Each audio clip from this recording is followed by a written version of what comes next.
Hey Fat Choi. Ladies and gentlemen, this is our Chinese New Year's Eve's Day volleyball presentation live from the arena in San Juan on Studio 23. Baka Barkada, brought to you by ABS-CBN Sports. Of course, on a Wednesday afternoon, this is what's on tap for your afternoon viewing pleasure. At 2 o'clock, the Adamson Lady Falcons will take on the AdU Lady Bulldogs, while at 4 o'clock, the Ateneo de Manila Lady Eagles will take on the UAAP Lady Warriors. Good afternoon, and thanks for tuning in to us on Studio 23. I'm Eric Ivan alongside Ian Nolan.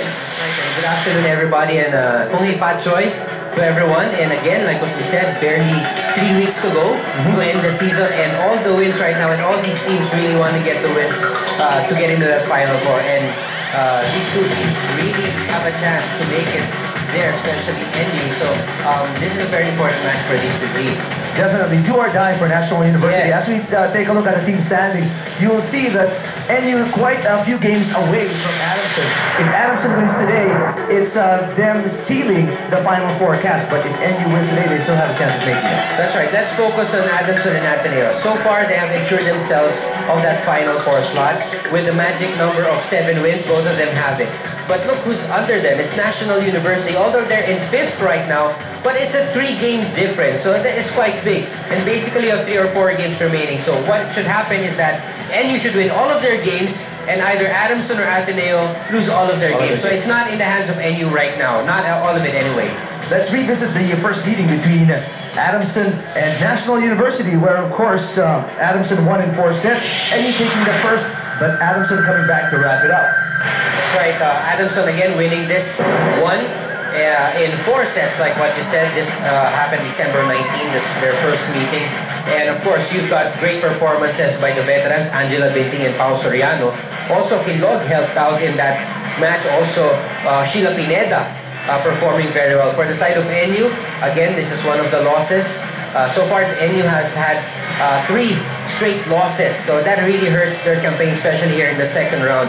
Angela Binting on your strings, really performing like a veteran for the squad. Adamson against AdU, again in 4 sets. The first set won by AdU. They stuck it out and got that win 28-26. And the last 3 sets, the second, the third, and the fourth, though it was very close or quite close, Adamson scored this one in 4 straight sets. 101-291 for the total point output. And when it comes to the different departments of the game, we can see that Adamson still taking charge of the spiking department, 56-52. Look at AdU controlling the blocking department by a huge margin, 15-7. And of course, the service department also with AdU by a point. Again, a victory for Adamson, total out with 101-91 in their first round meeting. Adamson turned things around at the right time, and you know, when they did that, they were able to make that run to make it into the Final Four or upper forecast of the lineup of the UAAP. Now let's take a look at the last match of the UP. Of course, like you said, they were peaking, they were getting better, and their match against UP proved that. You're right, Eric. This match against UP was a straight set win. Angela Binting, Pao Soriano, Sheila Pineda doing exceptionally well for this match. And Adamson winning in the 3 sets, 25-20, the first 25-21, and 25-22 in that 3rd set. Of course, UP, a tough cover for any team here in the league, as we all know, they beat the defending champions USD. So this was a big win for Adamson, a team that has always strived, and they've always shown great courage and hard work, despite not having the right players, the tall players. Yes, but still they execute well. Like what I said, they're the dark horse in this tournament. Again, this was what I said. Straight set victory for Adamson, total output 75-63 in this match. And in this match also, of course, Adamson controlling the different departments such as spiking and blocking in the serving department. All right, folks, let's send it over to Nico Ramos and his interview earlier with Angela Binting.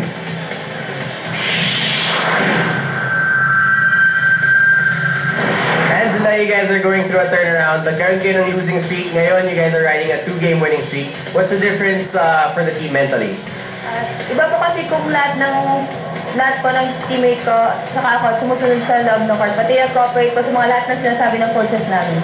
And now, you told me kanina na this is a must-win situation for you guys. If you beat AdU today, locked, sure spot na kayo into the Final Four. So how are you guys approaching this game? Napakondisyon po kami ngayong para sa game na to. Kasi kailangan po namin manalo ngayong game. They're treating it as a must-win situation. That's Angela Benting from the Adamson Lady Falcons. It's correct for Angela Benting to assume that, of course, they want to make sure that they close out the final forecast without having any complications moving forward. That's right, and this is very important for Adamson, Eric. They still have the chance to notch that second spot, which is a twice-to-beat advantage. So they have 3 more games. They need to catch up with USD. They're only 1 game behind, so they also need this win.